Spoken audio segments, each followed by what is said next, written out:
Hi, Dad. Welcome back to another episode of Dave and Andy's. Let me start over.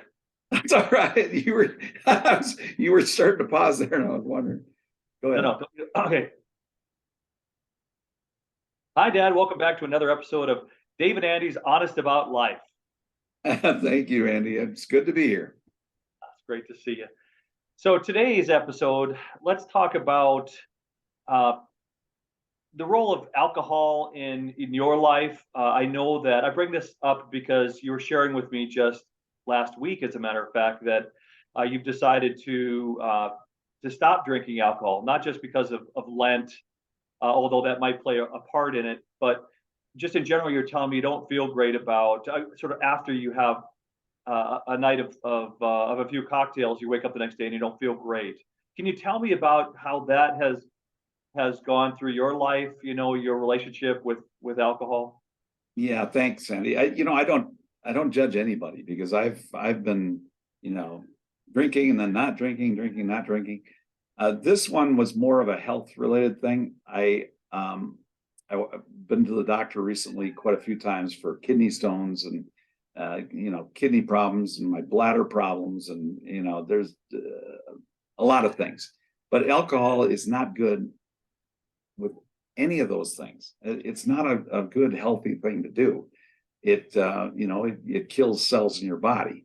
And I've also noticed that, and as you said, that even though a lot of times you socially drink, and a lot of people say, yeah, I drink socially. Well, what is that? I mean, socially is every day we're social, right? So are you drinking every day?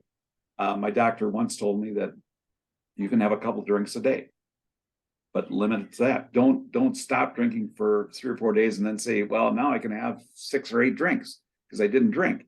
Well, no, it's one of those things you have to be very diligent with, and just stop. And it helps with not only health, because I had issues. They were saying my risk for a stroke, a risk of heart attack were all going up because of alcohol. So I just stopped. And it is much nicer when I get up in the morning. I feel more alert all the time. But in the morning, I used to get severe headaches after I'd been drinking the night before.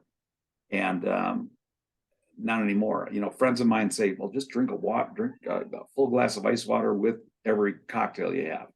Or, take some ibuprofen before you go to bed. All those did work. But why do that if you don't have to? I have to drink a lot of water for many different reasons. And one of them is my kidney situation, my kidney stones.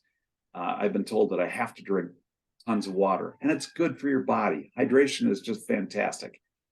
So I've started to drink much more water, and I think that has gone a long ways to helping me with my health as well.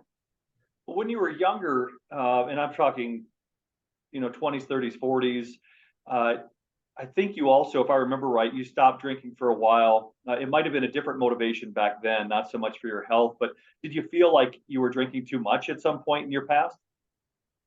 Yeah, I didn't want to admit it. I thought, oh, I'm fine. I can stop, which I can, but it still was too much, and I just wasn't being honest with myself.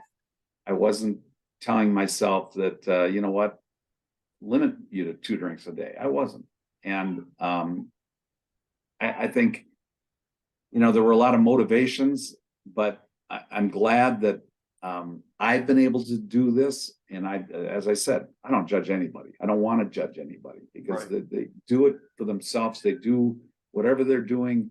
Uh, do it for yourself. And if you think health is a good reason for yourself, it's a pretty good idea to stop drinking at least a lot of alcohol, or even a moderate amount. All these things uh, play negative on your body. Alcohol is just a negative. Yeah, it takes I appreciate you sharing all that, Dad. It takes a strong will, to give up what you might consider a habit. We've heard a lot about, increased alcohol use during the pandemic, more people at home more often. than they used to be. So access to alcohol was greater. So like you say, this is your experience. No judgments here, but how do you build up that will to make a change? And I'm sure at some point we could talk about what it might take to reach that point where you're like, what, I need to make a change in my life. And so Yeah. And this goes back to, people can tell you a bunch of things. They can get blue in the face and tell you what they think you should do. It's something that you have to decide that you want to do. Otherwise, it won't work. It just doesn't work. When somebody else is trying to tell you to do something and you don't want to do it, it doesn't work. So I'm just fortunate. I feel fortunate that I was able to get to a point where I did realize it's not good. I want to stop. And I just stopped. Well said, Dad. Appreciate it. Let's end on that. And let's talk about the next episode, or at least I'll tease it up. Let's talk about diet, the role of diet in your life over the years. So thank you very much. Yeah, great topic. Thank you very much. We'll see you in a bit. Love you, buddy. Love you. Bye.